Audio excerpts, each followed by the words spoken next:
बहू, ये सब क्या है? जरूर तुमने ही अपने ससुर जी के ऊपर कोई जादू कर दिया होगा। तभी तो उन्होंने हमारा घर तुम्हारे नाम कर दिया। इस घर की मालकिन तो मैं थी ना।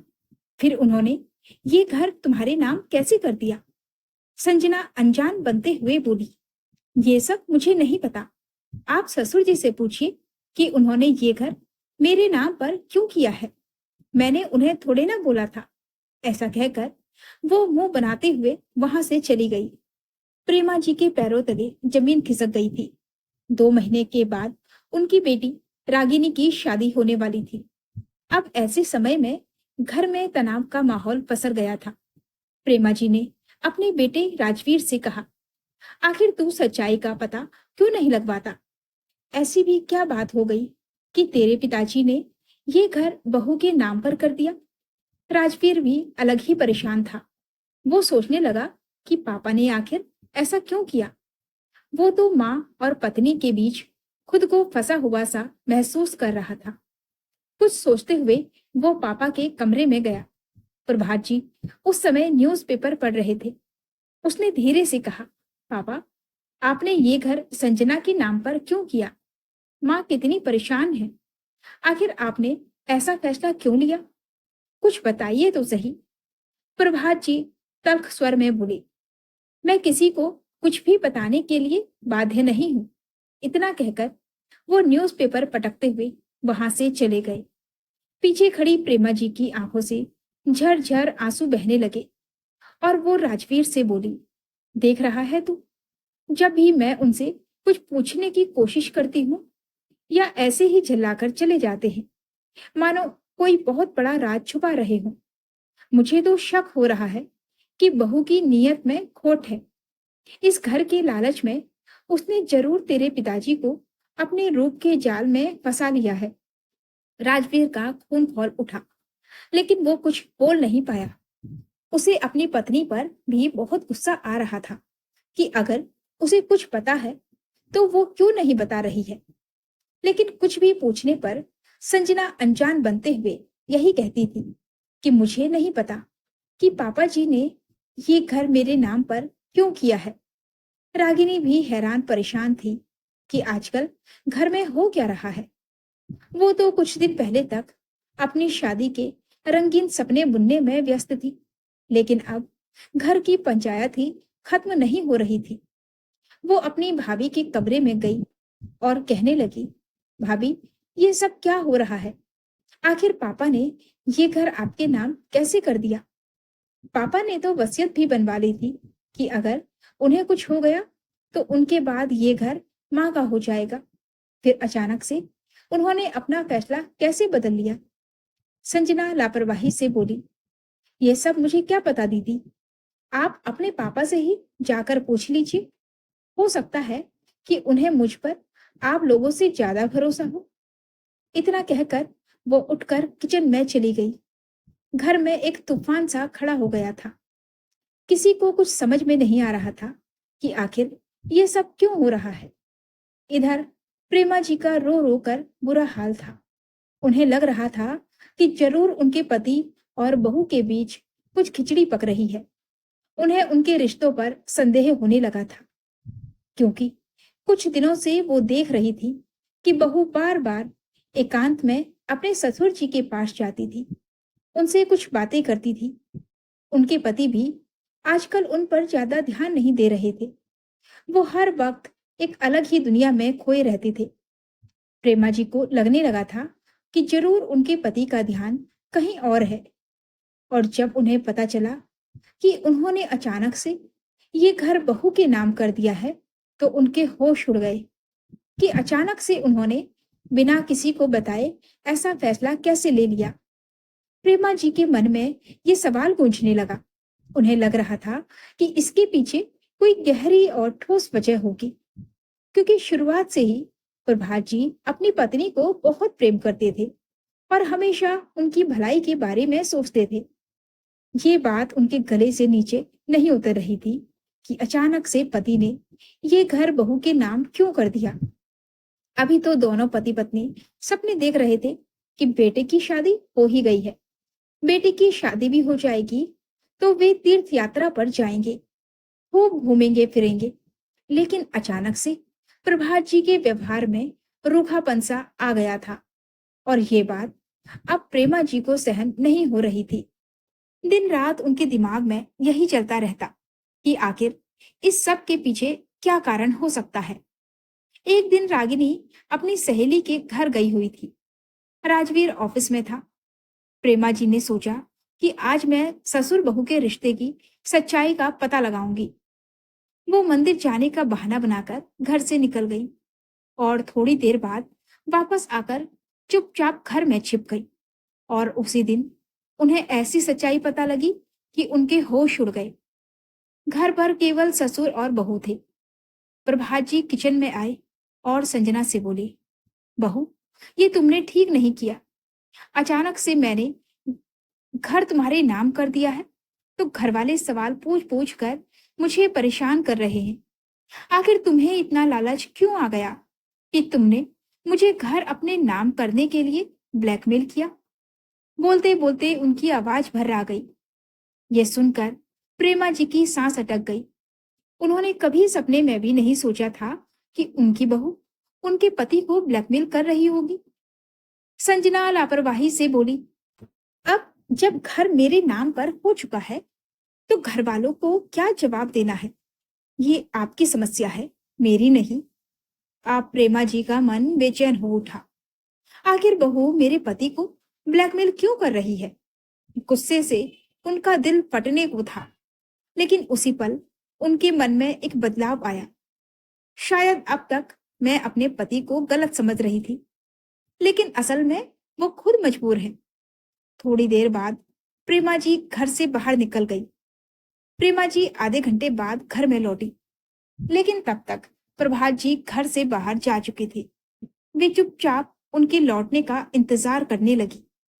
करीब 2 घंटे बाद जब प्रभात जी लौटे तो वे बेहद परेशान नजर आ रहे थे। प्रेमा जी ने उन्हें कमरे में बुलाया, दरवाजा बंद किया और उनका हाथ अपने माथे पर रखते हुए बोली, आपको मेरी कसम है, मुझे सच सच बताइए, बहू ने ये घर अपने नाम कैसे करवा लिया? मुझे पहले से ही शक था कि जरूर उसने कोई चाल चली है। आखिर वो आपका कौन सा राज जानती है जिसके आधार पर वो आपको ब्लैकमेल कर रही है? आप प्रभात जी का चेहरा उतर गया। वे घबरा गए और कहने लगे, तुम्हें ये सब कैसे पता चला? इन बातों में पड़ने की तुम्हें कोई जरूरत नहीं है। लेकिन प्रेमा जी जिद पर अड़ गई। मैं आपकी अर्धांगिनी हूं। बहू आपको परेशान कर रही है और मैं खामोश खड़ी सब कुछ देखती रहूं? ऐसा कभी नहीं होगा। बहू जो कर रही है वो अपराध है। आपको मुझ पर भरोसा नहीं है क्या? बोलते बोलते उनकी आंखों से आंसू बह निकले। प्रभात जी गहरे असमंजस में पड़ गए। जिस बात को वे सालों से छुपाए रखना चाहते थे वही अब छुपाए नहीं छुप रही थी।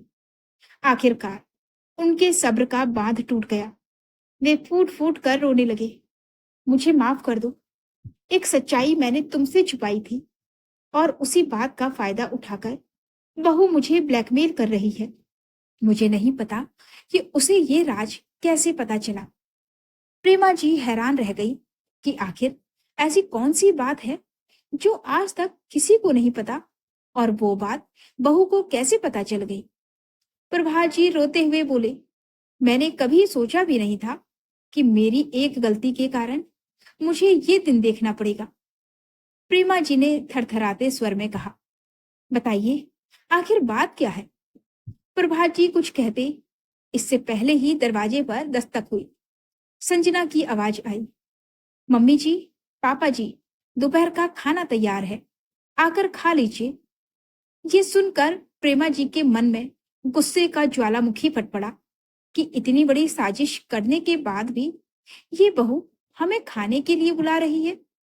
उन्होंने गुस्से से दरवाजा खोला, लेकिन फिर ठिठक गई क्योंकि अभी तक प्रभात जी ने उन्हें सच नहीं बताया था। जब बहू प्रेमा जी को खाना खाने के लिए बुलाने आई तब वो गुस्से में कहने लगी, हमें नहीं चाहिए तुम्हारा खाना, तुम खाना खुद खा लो। इतना कहकर उन्होंने बहू के मुंह पर ही दरवाजा बंद कर दिया। तो संजना हक्की बक्की सी वहीं खड़ी रह गई। प्रेमा जी वापस आकर पति प्रभात जी के पास बैठ गई और उनकी हथेली थामते हुए बोली, अब बताइए, आखिर आपका ऐसा कौन सा राज है जिसके बल पर बहू ने ब्लैकमेल करके ये घर अपने नाम करवा लिया? प्रभात जी रूंधे गले से बोले, बात दरअसल ये है कि शादी से पहले मैं किसी और से प्यार करता था। घर वालों को जब ये सब पता चला तो उन्होंने मेरे प्यार का भरपूर विरोध किया। घर वालों के दबाव में आकर मैंने उसे छोड़ दिया, लेकिन मैं कभी तुम्हें ये बात बता नहीं पाया। हमारी शादी के बाद भी एक बार मैं उससे मिला था, लेकिन उससे मेरा कोई गलत रिश्ता कभी नहीं रहा। पता नहीं कैसे बहू के पास हमारी कुछ तस्वीरें हैं और उन्हीं तस्वीरों को दिखाकर उसने मुझे धमकी दी थी कि अगर मैं ये घर उसके नाम नहीं करूंगा तो वो तुम्हें सब कुछ बता देगी, और मैं नहीं चाहता था कि हमारा रिश्ता खराब हो। इतना कहकर वो अपराधी की तरह सिर झुकाकर खड़े हो गए। प्रेमा जी के पैरों तले जमीन खिसक गई। वो तो हमेशा यही सोचती थी कि उनके पति सिर्फ उनसे ही प्यार करते हैं, लेकिन उनके जीवन में कोई और लड़की थी, ये जानकर उन्हें गहरी ठेस पहुंची। वो धड़ाम से बिस्तर पर बैठ गई। आज उन्हें ऐसा लग रहा था मानो उनके पति का प्रेम उनके लिए अखंड नहीं था, वो दो टुकड़ों में बटा हुआ था। उनकी आंखों से आंसू बहने लगे। प्रभात जी ने उनके कंधे पर हाथ रखते हुए कहा, मेरा यकीन करो, शादी के बाद मैंने तुम्हारे अलावा किसी और की ओर नजर उठाकर भी नहीं देखा। मैंने पूरी ईमानदारी से यह रिश्ता निभाया है, लेकिन मैं घबरा रहा था कि अगर तुम्हें यह सब पता चलेगा तो तुम्हारा दिल टूट जाएगा। प्रेमा जी ने नम आंखों से कहा, तो इतना बड़ा फैसला लेने से पहले आपको एक बार तो मुझसे पूछना चाहिए था। मैं अभी बहू के पास जाती हूँ और उसे कह देती हूँ कि मुझे इस बात से कोई फर्क नहीं पड़ता और वो हमारा घर हमें वापस कर दे। प्रभात जी हल्के से मुस्कुराए और कहने लगे, कितनी भोली हो तुम। अगर उसे ये घर हमें देना ही होता तो वो अपने नाम लिखवाती ही क्यों? बहू के मन में लालच आ चुका है, इसलिए वो गलत काम करने पर उतर आई है। अब जो है जैसे है, जिंदगी के दिन किसी तरह काट लो। कहते कहते वो भी सिसकने लगी। प्रेमा जी अजीब सी बेचैनी से घिर गई। उन्हें लग रहा था कि जो बहू ब्लैकमेल करके वसीयत बदलवा सकती है, ऐसी बहू के साथ रहना क्या सुरक्षित है? उन्होंने तय कर लिया कि वो राजवीर को सब कुछ बताएंगी और कहेंगी कि वो अपनी पत्नी को प्यार से समझाए कि ये सब गलत है। उन्होंने प्रभात जी को समझाते हुए कहा, मुझे धक्का तो जरूर लगा है, लेकिन मैं आपसे नाराज नहीं हूं। आखिर आपने इतने सालों तक मेरा ध्यान रखा, मुझे हर खुशी दी। अगर आपका अतीत था तो उसे बदला तो नहीं जा सकता। इतना कहकर वो भारी मन से रूम से बाहर निकल गई। उनके मन में अजीब सी बेचैनी थी कि किसी तरह बहू को सबक सिखाए। इधर शाम को राजवीर घर आया तो प्रेमा जी ने उसे सारी बातें बता दी। राजवीर को बहुत तेज गुस्सा आया कि आखिर संजना उसके पिता को इस तरह ब्लैकमेल कैसे कर सकती है। वो उसे ढूंढते हुए कमरे में गया, लेकिन संजना वहां नहीं थी। गुस्से में वो पत्नी को ढूंढते ढूंढते छत पर पहुंचा तो देखा कि संजना किसी से फोन पर बात करते हुए रो रही थी। उसे रोते देखकर राजवीर हैरान रह गया। वो छिपकर उसकी बातें सुनने लगा। संजना कह रही थी, मैं ऐसा नहीं कर सकती। मुझे नहीं पता था कि तुम मुझे ऐसा करने के लिए मजबूर करोगे। मैं ये घर बेच दूंगी तो बाकी लोग कहाँ जाएंगे? अब ये सब सुनकर तो राजवीर का सिर ही चकरा गया। उसे समझ नहीं आ रहा था कि ये सब हो क्या रहा है। जब संजना फोन रखकर पीछे पलटी तो राजवीर को देखकर सन्न रह गई। वो घबराकर नीचे जाने लगी। तभी राजवीर ने उसका हाथ पकड़कर रोक लिया और आंखों में झांकते हुए बोला, तुम किससे बात कर रही थी? और तुम रो क्यों रही हो? और ये घर बेचने की क्या बात है? संजना की नजरें झुकी हुई थी। वो घबराई हुई आवाज में बोली, प्लीज मुझसे कुछ मत पूछो। वो धड़ाधड़ सीढ़ियां नीचे उतरने लगी। नीचे उसके सामने ससुर खड़े थे। पीछे से राजवीर आते हुए बोला, पापा, अब शायद हमारा घर बिकने वाला है। ये सुनकर प्रभात जी का चेहरा गुस्से से लाल हो गया। वो कहने लगे, पहले तो तुमने मुझे ब्लैकमेल करके ये घर अपने नाम करवाया और अब इसे बेचना चाहती हो। आखिर तुम चाहती क्या हो? संजना के सब्र का बांध टूट चुका था। वो राजवीर की ओर देखते हुए बोली, तुम मुझे गलत मत समझो। राजवीर गरज कर बोला, गलत ना समझू तो क्या समझू? आखिर तुमने मेरे पापा को ब्लैकमेल कैसे किया? अब संजना फूट फूट कर रोने लगी और बोली, सच्चाई तो आप लोगों को पता ही नहीं है, लेकिन अब ये सच्चाई मैं अकेले संभाल नहीं पा रही हूँ, क्योंकि मैं ये सब करते करते थक चुकी हूँ। इतना कहकर वो फर्श पर गिर पड़ी और रोने लगी। प्रेमा जी ने तुरंत उसे संभाला और कंधे पर हाथ रखते हुए बोली, बहू, आखिर बात क्या है? तुम ये सब क्यों कर रही हो? हमें बताओ, वरना हमें कैसे पता चलेगा? संजना से अब रहा नहीं जा रहा था। वो भरे गले से बोली, हाँ, मैंने पापा जी को ब्लैकमेल करके ये घर अपने नाम करवाया, क्योंकि ऐसा करने के लिए मुझे बोला गया था। प्रेमा जी आश्चर्य से बोली, बहू, ये सब करने के लिए तुम्हें किसने कहा? प्रभात जी कहने लगे, कौन है वो जिसके कहने पर तुम ऐसा कदम उठाने पर मजबूर हो गई? राजवीर कहने लगा, तुमने मुझे कुछ बताया क्यों नहीं? संजना अपने आंसू पोंछते हुए बोली, पहले आप लोग मुझे ये बताइए कि रागिनी कहाँ है? प्रेमा जी व्याग्रता से बोली, वो तो अपनी सहेलियों के साथ शॉपिंग करने गई है, लेकिन तुम बताओ, आखिर बात क्या है? संजना ने धीरे धीरे कहना शुरू किया, कुछ दिन पहले मुझे एक लिफाफा मिला। उसमें रागिनी की कुछ आपत्तिजनक तस्वीरें थी। फिर मुझे एक फोन आया और उसने कहा कि अगर मैं उसकी बात नहीं मानूंगी तो वो तस्वीरें रागिनी के होने वाले ससुराल तक पहुंचा देगा और उसका रिश्ता टूट जाएगा। उसके बाद रागिनी की बदनामी होगी, तो उसके लिए कभी अच्छा रिश्ता नहीं आएगा। मैं बहुत घबरा गई थी। रागिनी अपनी शादी को लेकर कितनी खुश थी और बीच में ये सब शुरू हो गया। बाद में ब्लैकमेलर ने एक और लिफाफा भेजा। उसमें पापा जी की एक औरत के साथ तस्वीरें थी। उसने कहा कि पहले अपने ससुर जी से कहो कि वो अपनी वसीयत बदलकर ये घर तुम्हारे नाम कर दे। अब मुझे जो ठीक लगा मैंने वही किया। मैंने सोचा कि घर मेरे नाम हो या किसी और के नाम, क्या फर्क पड़ जाएगा। इसलिए मैंने पापा जी को ब्लैकमेल किया। मुझे लगा कि ब्लैकमेलर बस हमें परेशान करना चाहता है, हमारे रिश्ते खराब करना चाहता है। लेकिन आज उसका फोन आया और वो कह रहा है कि मैं ये घर बेच दूं और सारे रुपए उसे दे दूं। इतना कहकर वो रो पड़ी। अब तो प्रेमा जी और प्रभात जी के होश उड़ गए। राजवीर भी हक्का बक्का रह गया। उसने कहा, मेरी बहन के साथ ये सब किसने किया?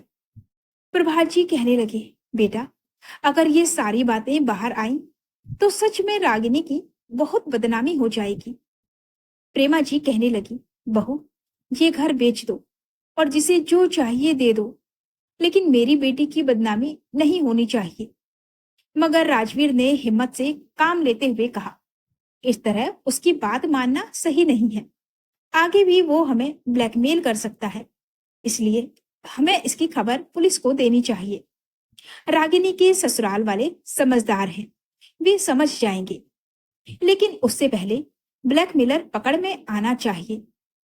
प्रभात जी काफी घबराए हुए थे, लेकिन राजवीर ने पुलिस को फोन करके बुला लिया। पुलिस ने तस्वीरों को जांच के लिए भेजा तो पता चला कि वे तस्वीरें नकली थी, केवल प्रभात जी की तस्वीर असली थी। अब पुलिस ने छानबीन शुरू की। पुलिस को लग रहा था कि कोई करीबी ही होगा जिसे प्रभात जी के बारे में सब पता होगा। आखिरकार छानबीन प्रभात जी के छोटे भाई नीलेश पर जाकर खत्म हुई। बंटवारे के बाद छोटा भाई दूसरे शहर में चला गया था। जिस समय प्रभात जी अपनी पहली प्रेमिका से मिले थे, उसी समय नीलेश ने उनका पीछा करके कुछ तस्वीरें अपने पास रख ली थी। उन्हीं तस्वीरों के दम पर आज वो उन्हें ब्लैकमेल कर रहा था। दरअसल छोटे भाई की नजर हमेशा से इस घर पर थी। वो चाहता था कि ये घर भी उसे मिल जाए। अगर समाज के सामने वो घर हड़पने की कोशिश करता तो उसकी बदनामी होती। इसलिए उसने बहू के जरिए घर बिकवाकर रुपए हथियाने की योजना बनाई। रागिनी के ससुराल वालों को भी सारी बातें पता चल चुकी थी और उन्हें इस बात से कोई समस्या नहीं थी, क्योंकि गलत तो नीलेश ने किया था। खैर, उचित समय पर राजवीर ने सही कदम उठाया था, इसलिए परिवार बदनामी से बच गया और घर भी हाथ से जाते जाते बच गया। अपराधी आज जेल की सलाखों के पीछे था। तो दोस्तों, ये थी हमारी आज की कहानी। आपको ये कहानी कैसी लगी, प्लीज कमेंट में जरूर बताइएगा। अगर आपको ये कहानी पसंद आई हो तो वीडियो को लाइक और चैनल को सब्सक्राइब करना बिल्कुल ना भूलें। तो फिर मिलते हैं एक और नई कहानी के साथ। तब तक के लिए हमें अनुमति दीजिए। धन्यवाद।